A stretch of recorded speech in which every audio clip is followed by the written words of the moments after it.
We were flying home from Amsterdam. It was Sunday night around 7 o'clock when we landed. We got off the plane, we went to custom. That moment, the guy was taking a little bit extra long time to stamp my passport. And as he was doing that, 10 agents surrounded me. Don't move. Put your hands up. Don't move your hands. I felt like it was an army. This wasn't your New York police officer here. These were like federal agents. Well, yeah, I said, what's going on? They said, Please come with us. You're under arrest. Go over to the baggage claim and get Charlie's bags. What's going on? Well, he's been arrested. Was arrested at the airport. Charlie Shrem, 24 years old, arrested today. Shrem ran a site that enabled people to transfer money from Bitcoin to cash via his company called BitInstant. I was on the cover of Bloomberg magazine. I was on the cover of Forbes, on the cover of their Financial Times. I had a big spread of my picture of me throwing gold coins in the air, being called the Bitcoin Prince in Bloomberg Business Week. There were no other people that I had to share the playing field with. I was the only one.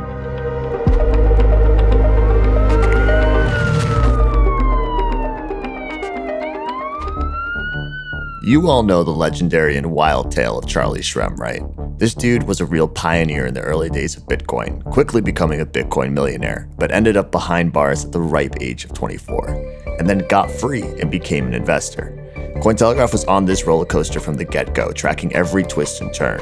But how did Charlie end up in this mess? Did a fairy swoop in, wave her wand, and grant him his very own Bitcoin empire, only for it all to turn into a pumpkin after midnight? Nah, it's not even close. We got Charlie to spill the beans on something he's never shared before, his untold story. And let me tell you, what we heard was mind-blowing. So get comfy, folks, because this tale is anything but boring.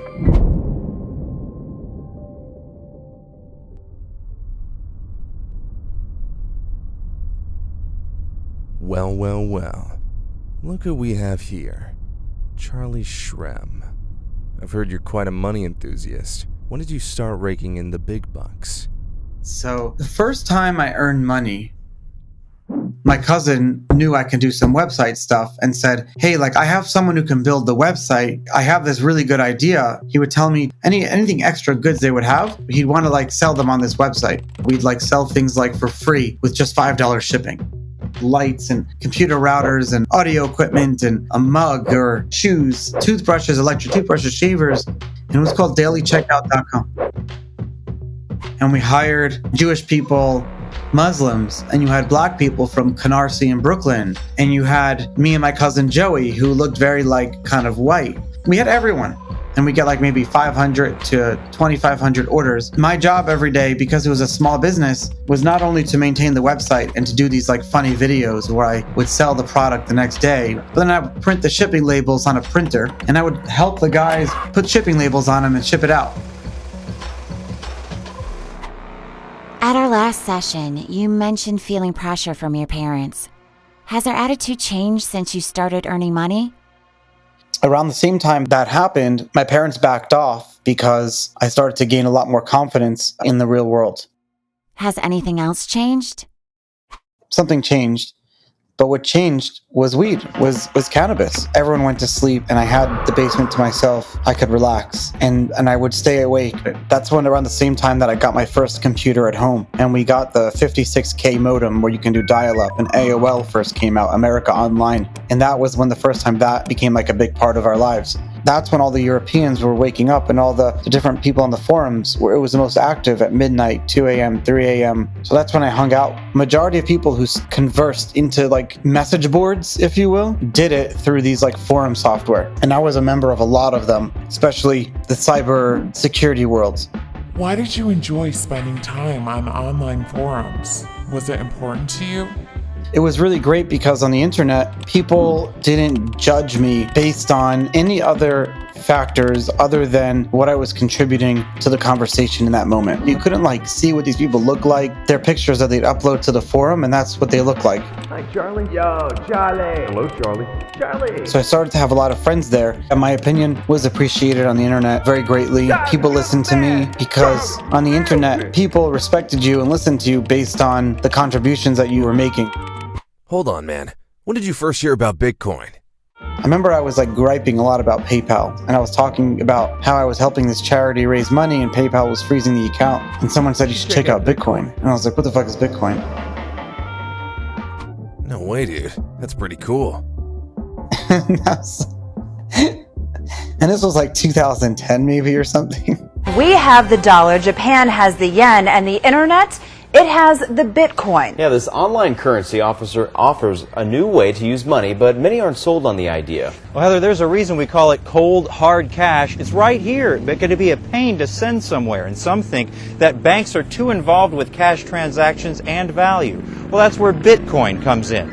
It's online, anonymous, and constantly changing in value.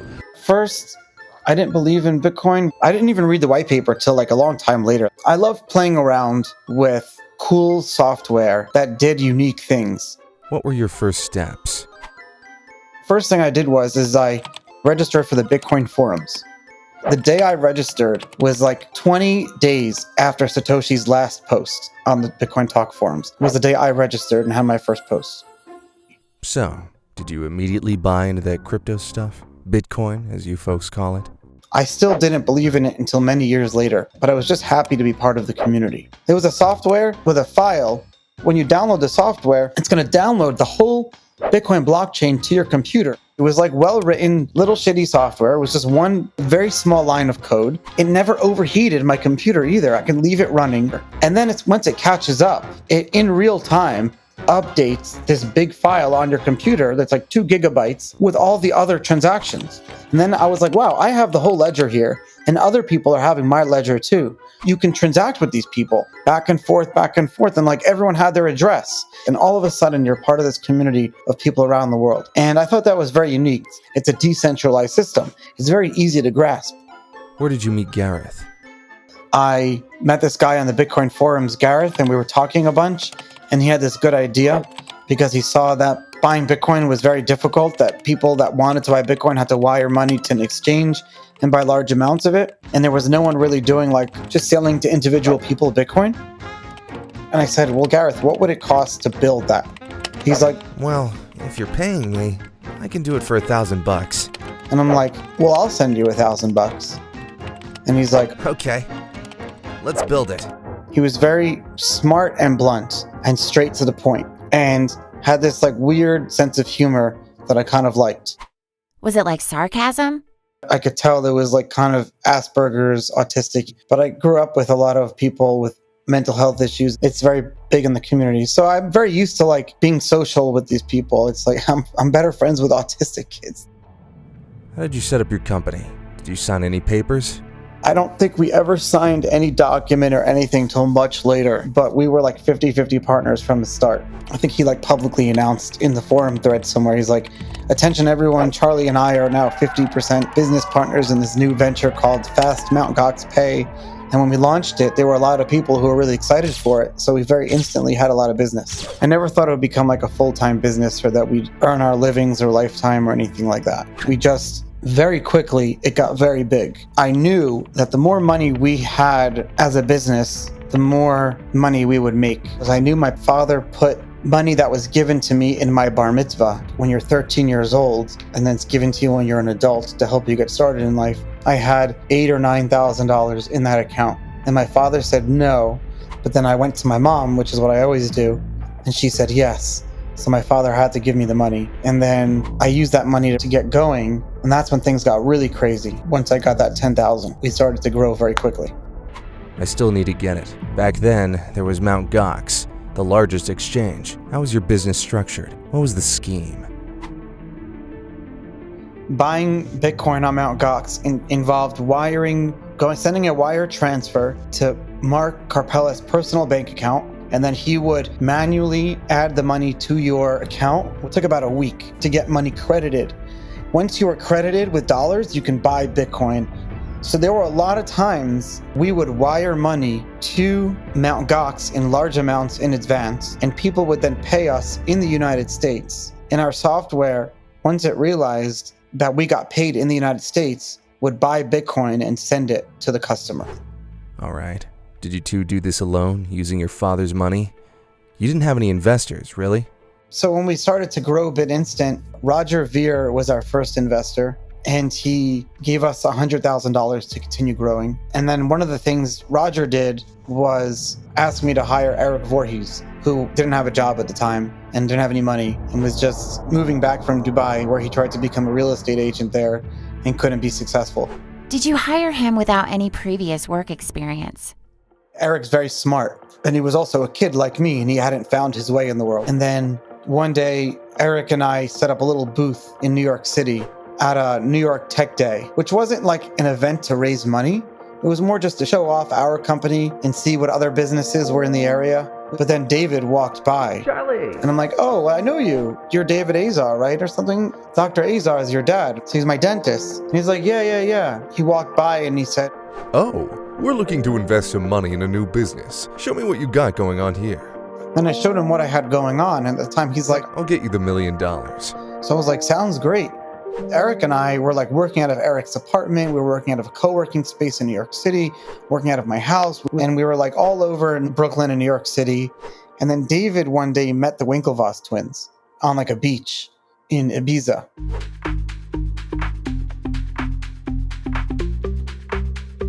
So David was on his honeymoon, actually. This was right when The Social Network came out, which was a big movie about the creation of Facebook. And Facebook was like the only social network at the time. Then Arnie Hammer played the Winklevoss twins.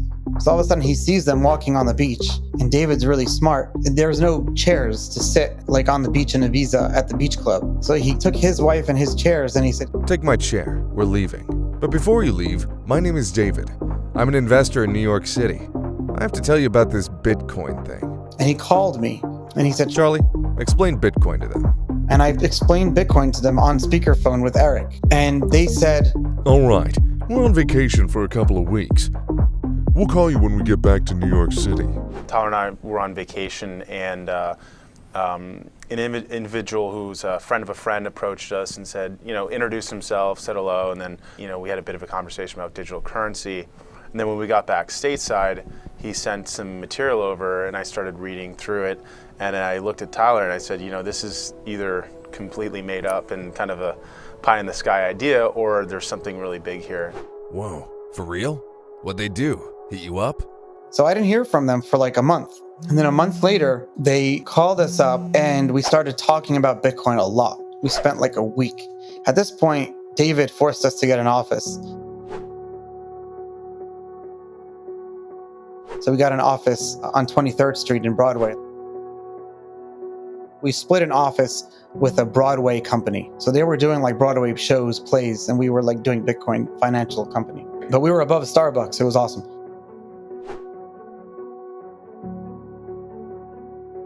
Cameron and Tyler would come to the office and everything. They came to the office a lot. We really got to know them one night when they met up with Eric and I on a Saturday night. We went partying with them all night and we got really close with them. And it was around that time that they decided to also invest with David into the company. And did they invest money? And it became true. They ended up putting in a significant amount of money. Why did you need more money? It always needed more money because we were growing in transaction size. So in a way that an ATM needs money to sit in the machine all day, we needed money to sit in the exchanges for a week because it would take a week to top up again. It was a cycle. So we always needed 7 or 8 times our daily transaction volume. So we always needed more money. How much did they invest? They invested hundreds of thousands of dollars, I think almost $1 million. And then they lent the company money, another $500,000 too. Did you really have a big company? We were the first venture-backed Bitcoin or crypto startup to ever exist in the world. We were the first Bitcoin company to ever raise money. We did the first TechCrunch article about us. But I didn't realize the significance of that at the time. I went online and I bought 1 Bitcoin last night. Really? It's the future. I don't know. It didn't feel real. No. Real's gonna change. Just watch. I started to spend a lot of time in the city and started this nightclub with some friends of mine, EVR.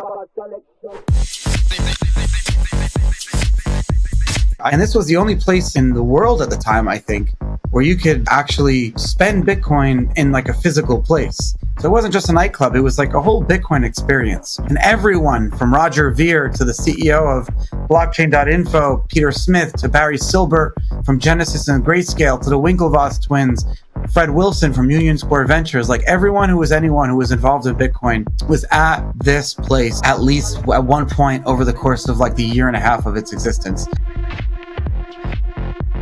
I ended up talking to this girl a lot who worked there, and because she was kind of like the managing things and running the show, that she got trained to do all the Bitcoin transactions. Wait, was that Courtney? Did you meet her at a club? Did you ask her out? We got to start to know each other and everything, but I was always afraid to ask her out and to tell her that I liked her or whatever. How did you two meet? Our other mutual friends, we would spend a lot of time together. They set us up on a blind date. We're the only ones who were at the club. Everyone else wasn't there. And we went out that whole night together, just us two. I actually threw up on her because I drank too much Jameson. And she cleaned up the whole place, a different bar. So like everyone was like, what are you doing with this guy? But she stayed with me and everything. We started dating and we were pretty serious very quickly. Was Courtney also from a Jewish family? Courtney was the first non-Jewish woman that I ever dated. I was spending less and less time in Jewish Brooklyn and more time with Courtney in the Bitcoin world at this like fake apartment above the nightclub that wasn't even an apartment. It was like an old dentist office that we threw some beds into the old medical rooms or whatever. Wow, that's significant. How did your parents react to this? You mentioned they're very religious. I never actually told them. They caught us talking one time on the phone. My mom overheard us talking, and then my mom had a nervous breakdown and told me that if I dated this girl, I was gonna be kicked out of the community, and reminded me about the whole edict that was signed by my grandfather and that, you know, the whole situation that my family would be kicked out from the community. What about your father?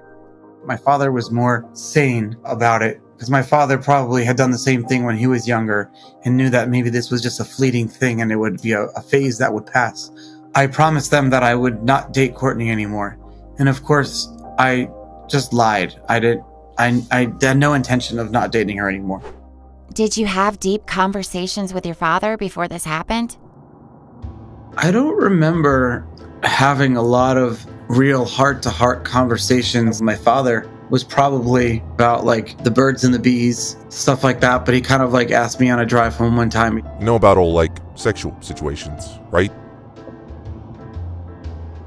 And I said, yeah, I know everything. And he's like, all right, good.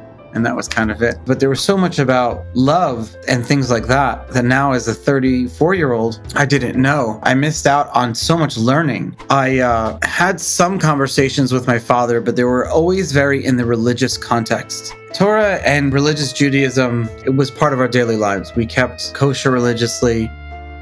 Tell me more about your father. My father was in the committee of the synagogue itself, which included the rabbi and all the other people. I had some great rabbis growing up. Like my rabbi growing up of my small little synagogue in Brooklyn, he's the son-in-law of the chief rabbi of Israel, and he right now himself is the chief rabbi of England. I can never speak to these people again, by the way. Like I have no conversation in like over 10 or 12 years. Like I've been excommunicated from the whole Jewish world.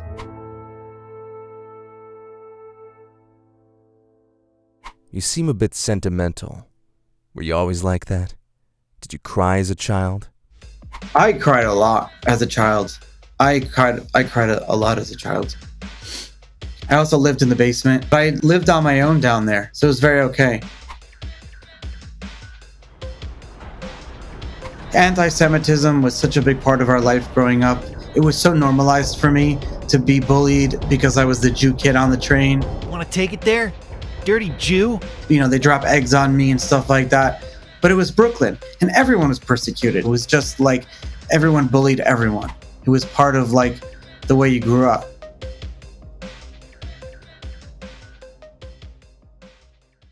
Hold on. Let's get back to the religion. Were you being prepared to become a rabbi? I was definitely prepared to become like a rabbi, 100%.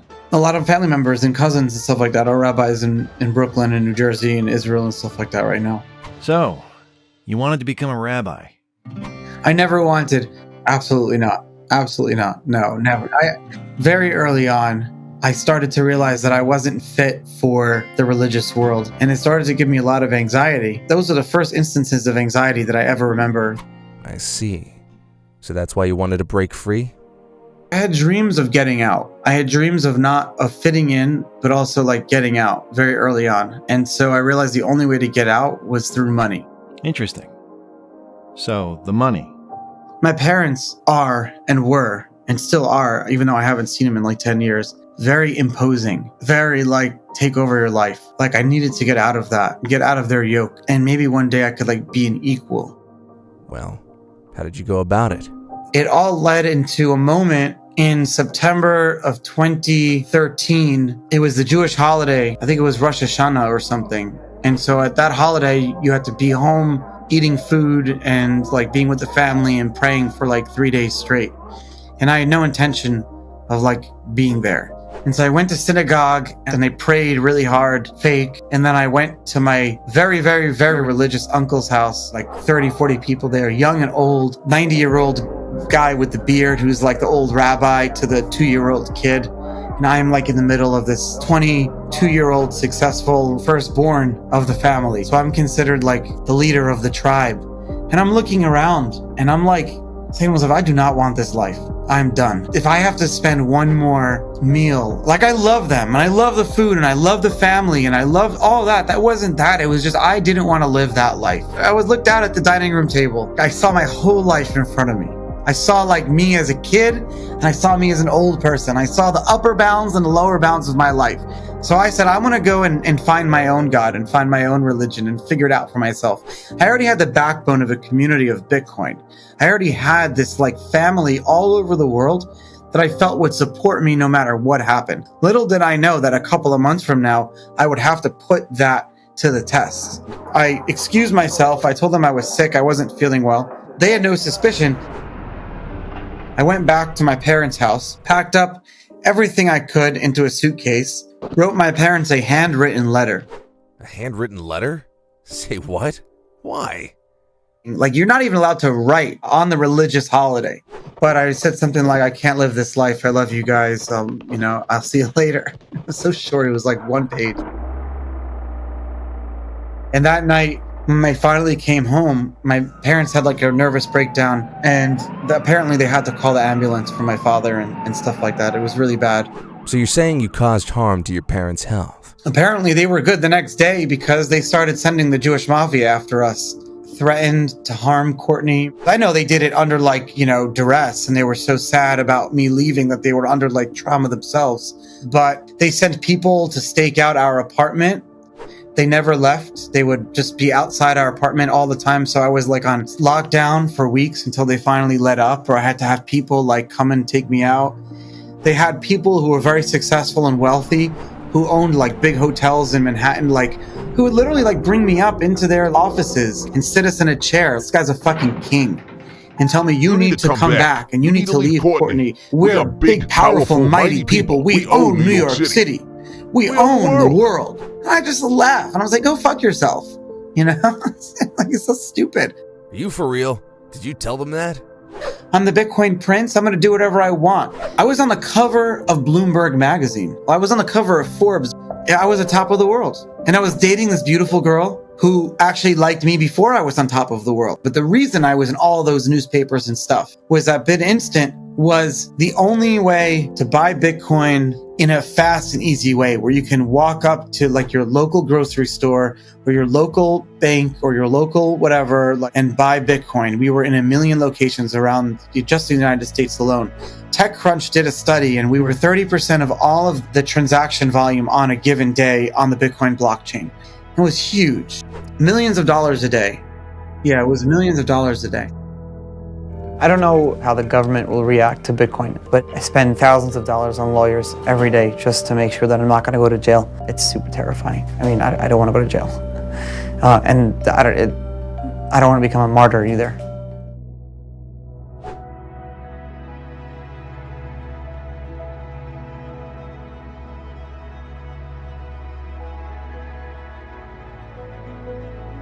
Fight was still happening until my arrest happened. What about your parents at this time?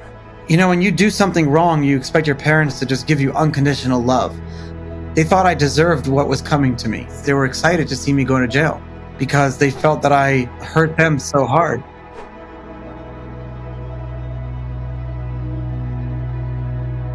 So it was like God was doing the work. They got more religious by that. They're like, wow, God helped us. They brought Charlie home. I'm like, oh my God, like my life is over. You're supposed to care about my one thing is my happiness. And I'm the completely opposite of that. I'm unhappy.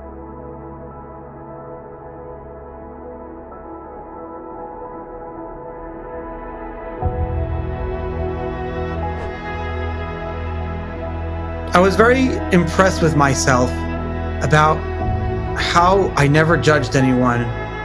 And looking back, I was such like an asshole of a kid before I got arrested. And prison really taught me the sense of family, real family.